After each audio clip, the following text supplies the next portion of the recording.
ये हमारा next question है जो बायट-सैवर्ट लॉ पे बेस्ड है। इसमें ये कह रहे हैं कि the magnitude of the magnetic field at the centre of an equilateral triangular loop of side 1 metre which is carrying a current of 10 ampere is, यानी कि हमें मैग्नेटिक फील्ड निकालना है एक triangular shaped current carrying loop की वजह से। ठीक है, तो देखिए इसमें इसका जो बेसिक आइडिया है, अगर आप देखो एक क्वेश्चन के हिसाब से जो डायग्राम होना चाहिए वो ये होना चाहिए कि ये एक ट्रायंगुलर, मान लीजिए करंट इस डायरेक्शन में फ्लो हो रहा है। ठीक है, करंट इस डायरेक्शन में फ्लो हो रहा है, तो ऐसे करंट फ्लो हो रहा है, राइट। और हमें इसके सेंटर पे क्या निकालना है, मैग्नेटिक फील्ड निकालना है। क्लियर है? अब देखो इस क्वेश्चन का अगर देखा जाए तो बेसिक आइडिया पता है क्या है, आइडिया ये है कि अब वैसे देखो अगर इस क्वेश्चन में तो 3 स्ट्रेट सेगमेंट्स हैं यहाँ पे।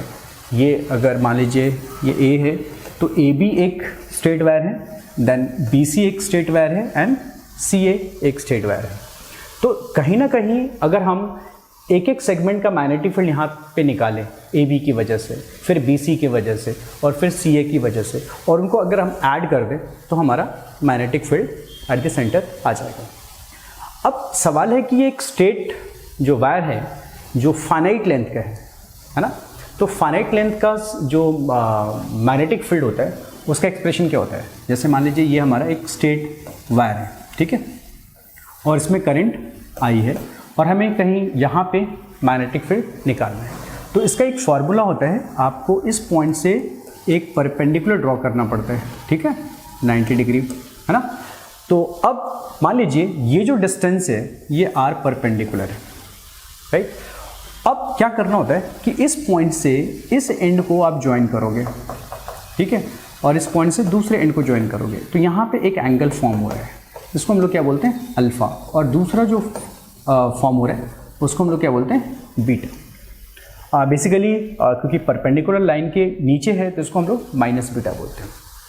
तो यहाँ पे मान लीजिए एक सिचुएशन है जहाँ पे दोनों एंगल सेम है, अल्फा एंड बीटा दोनों सेम है, तो मैं लिख सकता हूँ अल्फा तो अल्फा रहेगा और बीटा की जगह भी मैं माइनस अल्फा लेकर आऊँ। क्यों?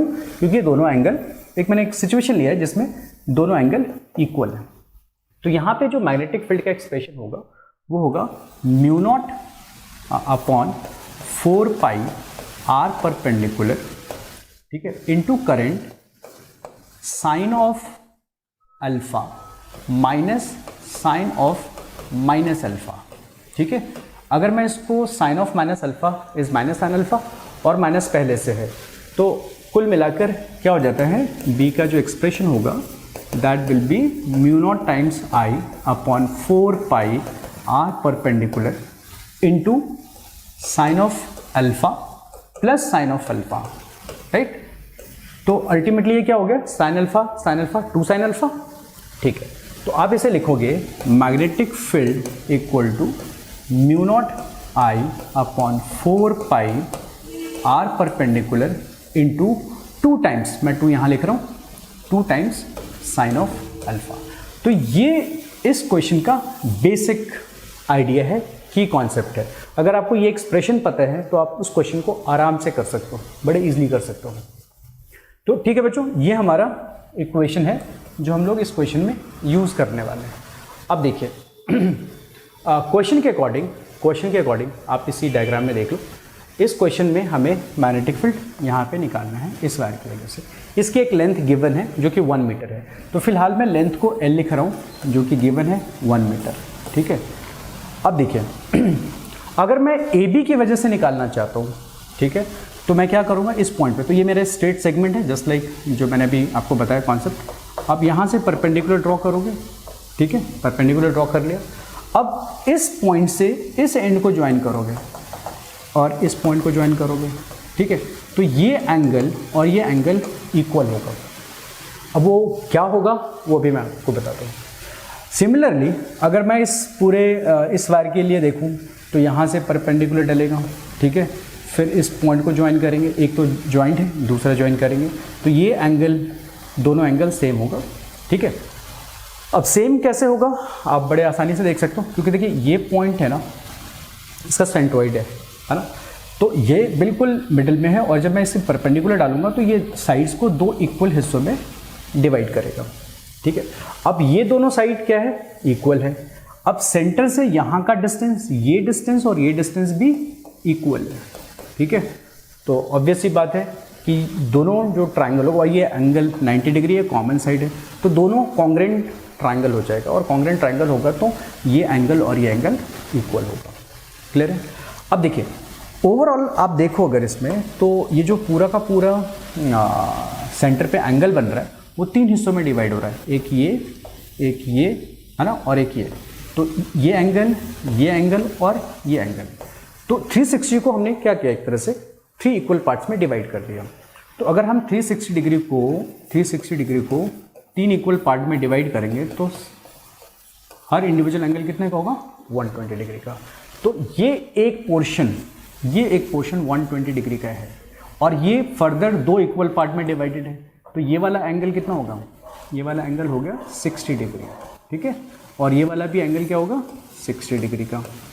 तो देखा जाए तो हमारा जो क्वेश्चन करने के लिए सिर्फ एक साइड का आपको निकालना पड़ेगा मैग्नेटिक फील्ड, और उसको 3 टाइम्स कर देंगे, क्योंकि सारे पार्ट ए बी की वजह से जो पॉइंट है और जो परपेंडिकुलर डिस्टेंस होगा, जो एंगल होगा, सेम BC के लिए होगा और सेम CA के लिए होगा। तो हमें करना क्या है, एक की वजह से निकालना है और उसे 3 टाइम्स कर देना है, ठीक है। अब देखिए मैं यहाँ पे सिर्फ पहले इसी फॉर्मूले में क्या करता हूँ, इस फॉर्मूले में अल्फ़ा आपने निकाल लिया, अल्फ़ा 60 डिग्री आ रहा है, ठीक है ना। तो मैं एक साइड के लिए अगर निकालूँ magnetic field at the centre due to A B, तो क्या हो जाएगा 2 times mu naught upon 4 pi r perpendicular. देखो बच्चों ये आर परपेंडिकुलर बहुत इंपॉर्टेंट है। आर परपेंडिकुलर मतलब आपको बहुत केयरफुल रहना पड़ता है यहाँ पे, ठीक है ना। इसको कैलकुलेट करेंगे अभी हम लोग, ठीक है। अब इनटू करंट की वैल्यू गिवन है, और साइन अल्फा की जगह हमें क्या करना होगा, साइन 60 डिग्री करना है। तो ये तो हो गया due to A B. Similarly BC की वजह से भी यही होगा और CA की वजह से भी यही होगा। तो मैं नेट मैग्नेटिक फील्ड के लिए से 3 से मल्टीप्लाई कर देता हूँ, है ना, क्योंकि 3 वायर है हमारे पास। तो ये हमारा B नेट हो गया, ठीक है जी। अब पॉइंट है कि आर परपेंडिकुलर कैसे, सब कुछ गिवन है, म्यू नॉट अपॉन 4 पाई की वैल्यू हमें गिवन है, करंट की वैल्यू गिवन है, साइन 60 की वैल्यू आ जाएगी। अब ये आर परपेंडिकुलर हमें कैलकुलेट करना है, तो मैं पहले आपको आर परपेंडिकुलर कैलकुलेट करके दिखाता हूँ। तो देखिए ये ट्राइंगल है हमारा और ये वो पॉइंट है, तो यहाँ से हमने एक परपेंडिकुलर ड्रॉ कर दिया है। तो ये और ये एंगल आपका 60 डिग्री है, और जब ये परपेंडिकुलर इस पर फॉल करेगा तो इसे 2 इक्वल हिस्सों में डिवाइड करेगा। तो ये लेंथ होगी हमारी L/2, है ना, ये भी होगी L/2, और ये हमारा है R perpendicular. This part is R perpendicular. तो क्या रिलेशन है बच्चों, अगर हम इस ट्रायंगल में फोकस करें, जो शेडेड पोर्शन है, इस ट्रायंगल में अगर हम फोकस करें तो ये हमारा क्या हो गया, इस 60 डिग्री के लिए this is perpendicular and this is base. तो we can easily relate this R perpendicular with L/2 and 60 degree angle. कैसे, tan 60 डिग्री। तो tan 60 डिग्री के हिसाब से क्या होगा बच्चों, यहाँ tan of 60 degree equal to L/2 divided by R perpendicular, और हमें चाहिए क्या, R परपेंडिकुलर चाहिए। तो R परपेंडिकुलर की वैल्यू क्या होगी, R perpendicular is L/2 times, जब मैं tan 60 डिग्री को यहाँ पे डिवाइड करूँगा तो उसे हम लोग क्या लिख सकते हैं, चलिए पहले मैं लिख देता हूँ, डिवाइडेड बाई tan 60 डिग्री। अब 1/tan 60 डिग्री को क्या लिख सकते हैं, cot 60 डिग्री लिख सकते हैं। तो मैंने लिख दिया यहाँ पे L/2 cot ऑफ 60 डिग्री। ये मेरा R परपेंडिकुलर आ गया, जो कि बहुत ही इंपॉर्टेंट कंपोनेंट है इस क्वेश्चन को सॉल्व करने के लिए। तो ये हो गया हमारा सेकेंड। अब देखिए हमने B नेट का एक जो एक्सप्रेशन लिखा है वो लिखा है 6 टाइम, ये इक्वल साइन है बच्चों, 6 times mu naught upon 4 pi I sine 60 degree divide by R perpendicular. अब मुझे R परपेंडिकुलर की जगह ये वैल्यू रख देनी है। तो फाइनल एक्सप्रेशन क्या आ जाएगा, फाइनल एक्सप्रेशन आ जाएगा B equal to 6 times mu naught upon 4 pi. Mu naught upon 4 pi की वैल्यू कितनी होती है, 10 रेज़ टू पावर -7, ठीक है। अब करंट की वैल्यू क्या दे रखा है क्वेश्चन में, करंट गिवन है 10 ampere, this is the current 10 ampere, और लेंथ क्या गिवन है बच्चों, 1 मीटर, ठीक है। तो 1 मीटर हमारा क्या है, लेंथ है L, और करंट हमारा 10 एम्पेयर। अब हम लोग करना क्या है, बस इस एक्सप्रेशन में 6 टाइम्स 10⁻⁻7 μ0/4π की वैल्यू, करंट की जगह हमें लिखना है 10, साइन 60 डिग्री की वैल्यू अभी मैं साइन 60 डिग्री ही रहने देता हूँ, ठीक है, divided by r perpendicular, r perpendicular की वैल्यू है L/2 कॉट ऑफ 60 डिग्री। तो ये मेरा नेट मैग्नेटिक फील्ड का एक्सप्रेशन आ गया।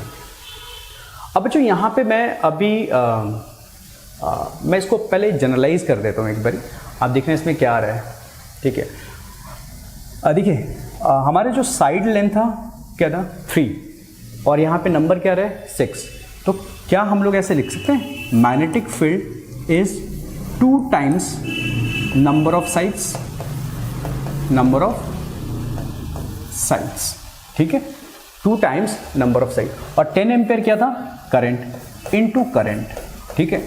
अच्छा यहाँ पे क्या था, साइन 60 डिग्री। अब बच्चों बताओ साइन 60 डिग्री 180 का कौन सा हिस्सा है, 1/3, तो मैं यहाँ पे क्या करता हूँ 180 डिग्री डिवाइडेड बाई 3 क्या है, नंबर ऑफ साइड्स, तो मैं यहाँ पे n लिख देता हूँ, ठीक है। मैं इसे यहाँ से हटा देता हूँ,